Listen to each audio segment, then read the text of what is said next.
Okay, mga kababayan, saan ka man ngayon, no? Quezon City, Dubai, Toronto o Sydney, handa ka na bang marinig ang pinakamainit na balita sa Philippine politics? Alam mo yung sinabi ni Davao City Vice Mayor Duterte, Baste Duterte, anak yan ni Pangulong Rodrigo Roa Duterte, ay kay PNP Chief Nicolas Torre III. Huwag kang magalala, Torre. Matagal ko nang gustong makabugbog ng unggoy. Unggoy daw. Boom, no? Isang linya na nagpagulat sa netizens at nagpa-trend sa social media. Pero ano nga ba ang tunay na kwento sa likod nito? Bakit nagkakainitan ang dalawang ito at paano ito konektado sa mas malalim na problema sa ating bansa? Kami rito sa channel na ito, hashtag Walk with Lat, ay nagsusumikap na maabot ang 100,000 subscribers. Kaya't i-hit na ang subscribe button, i-like at i-share sa mga kaibigan mo sa Hong Kong, Saudi Arabia at New York. Kung gusto mong suportahan kami para mas marami pang ganitong content, magpadala ng super thanks please. Kahit maliit, malaking tulong yon para sa aming team. Ngayon sumisid tayo sa kontrobersyal na labanang Baste versus Duterte na parang pelikulang aksyon pero puno ng political na drama. Pero bago yan, isang mabilis na background. Ang labanang ito ay hindi lang tungkol sa suntukan. It's about power, pride, and politics. Kaya't mag-buckle up nga mga kaibigan dahil ito ay ilang mga minuto na roller coaster na katotohanan, satire at malalim na pagsusuri. So let's set the stage. Noong July 2025, no, sa kanyang podcast na Basta Dabawenyo, hinamon ni Baste Duterte si PNP Chief Nicolas Torre ng suntukan. Bakit? Galit si Baste dahil sa papel ni Torre sa pag-aresto sa kanyang ama, dating Pangulong Rodrigo Roa Duterte. Noong March 2025, kaugnay ng kaso ng International Criminal Court tungkol sa drug war, sinabi ni Baste, matapang ka lang dahil may posisyon ka, Torre. Pero kung suntukan, kaya kita. Ouch! Parang linya mula sa action movie, di ba? Pero wait, there's more. Si Torre, instead na magmalaki o matras, tumugon na. Sige, Baste, charity box match na lang, no? Para sa mga nasalanta ng bagyo. Smart move, Torre? Pero parang may bahid ng PR stunt, no? Ang tanong, seryoso ba si Torre o nais lang niyang iwasan ang tunay na away? O bakit nga ba kailangang iugnay sa charity ang labanang ito? Hindi ba't parang ginagamit ang baha sa Metro Manila para lang magpapansin? And take note, si Baste sa kanyang diretso at walang filter na estilo ay nagpapakita ng tapang na hinangaan ng kanyang supporters, lalo na sa Davao City, Cagayan de Oro at Zamboanga City. Pero let's be real ang pagtawag kay Torre ng unggoy ay below the belt. Kahit naggalit si Baste, kailangan bang maging personal? Sa kabilang banda, si Torre ay mukhang kalmado pero ang kanyang charity excuse ay parang scripted na linya mula sa isang teleserye. Ano ang tunay na motibo niya? Kung na-enjoy mo ang pagsusuri natin, i-hit ang like button at i-share sa mga kababayan natin sa Dubai, Singapore at Los Angeles. Huwag kalimutan mag-comment sino ang team mo, Baste o Torre. Hindi natapos ang drama doon Noong July 24, naglatag si Baste ng kondisyon. Kung seryoso raw si Torre sa laban, kailangang iutos ni Pangulong Ferdinand Marcos Jr. na sumailalim sa hair follicle drug test ang lahat ng elected officials. Ano to, Baste? Plot twist sa labanang ito Ang kondisyong ito ay hindi lang basta hamon, ito ay isang political job. Alam natin na ang drug war ng dating administrasyon ni Rodrigo Duterte ay isa sa mga pinakakontrobersyal na issue sa Pilipinas. Sa pamamagitan ng kondisyong ito, parang sinabi ni Baste, kung gusto nyo magmalinis, patunayan nyo muna na malinis kayo. Pero let's be critical Ang kondisyong ito ay para talagang malaman ang katotohanan o para lang madelay ang laban at mapahiya si Torre. Sa kabilang banda, si Torre hindi pa sumasagot sa kondisyong ito. Mukhang natigilan siya o baka iniiwasan niya ang isyong ito. Ang tanong, bakit hindi siya sumagot ng diretsyo?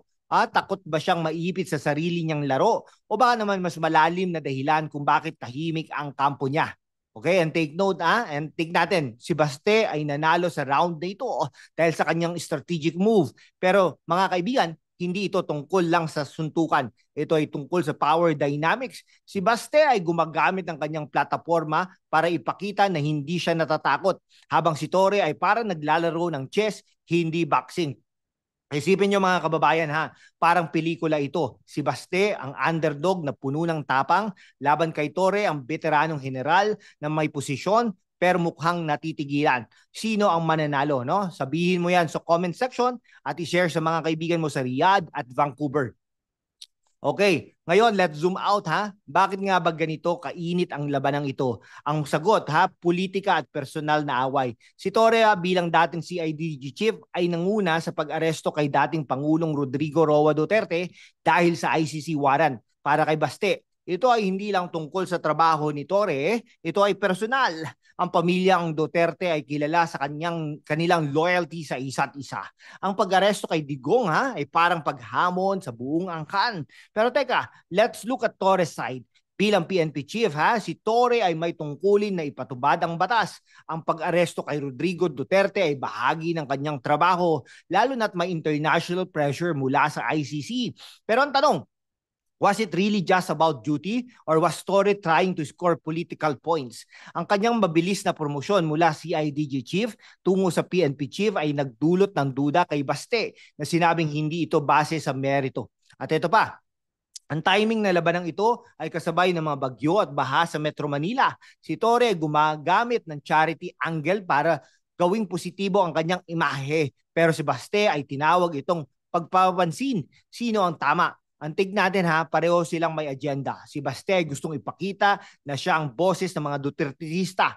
Habang si Torre ay gustong patunayang siya ang nasa tamang landas. Pero sa huli, ang mga nasalanta ng bagyo ang dapat nating pagtuunan ng pansin, hindi ang ego ng dalawang ito. Kung agree ha,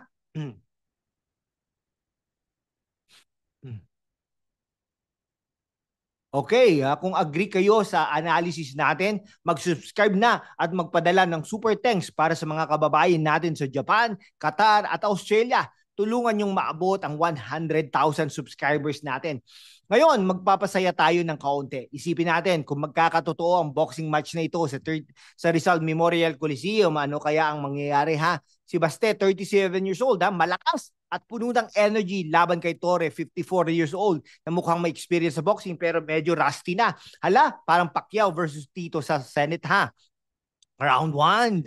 Si Baste puno ng tapang, nagpapakita ng signature Duterte swagger.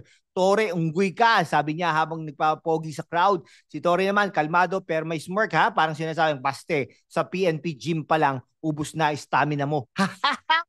Round 2. Si Baste naghahamon ng drug test ha. Si Torre nagpapalakas sa loob ng sponsor. Sabi niya, Manny Pacquiao ang referee natin. Ay grabe, parang teleserye na may plot twist ha. Okay. Pero sa totoo lang,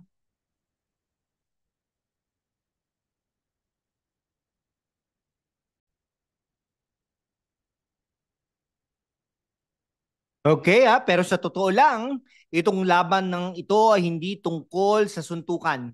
It's about who controls the narrative. Si Baste ay gustong ipakita na siya ang tunay na boses ng masa, habang si Torre ay gustong patunayan siya ang lehitimong otoridad. Pero sa huli, sino ang talo? Kami mga Pilipino. Kung magpapadala tayo sa drama, imbes na mag-focus sa tunay na issue, korupsyon, kahirapan at kalamidad. No? Okay, so paano natin lulutasin ng ganitong klaseng drama? Una, kailangan natin maging transparent ang mga leader natin. Kung seryoso si Baste sa hair follicle drug test, bakit hindi simulan sa Davao City?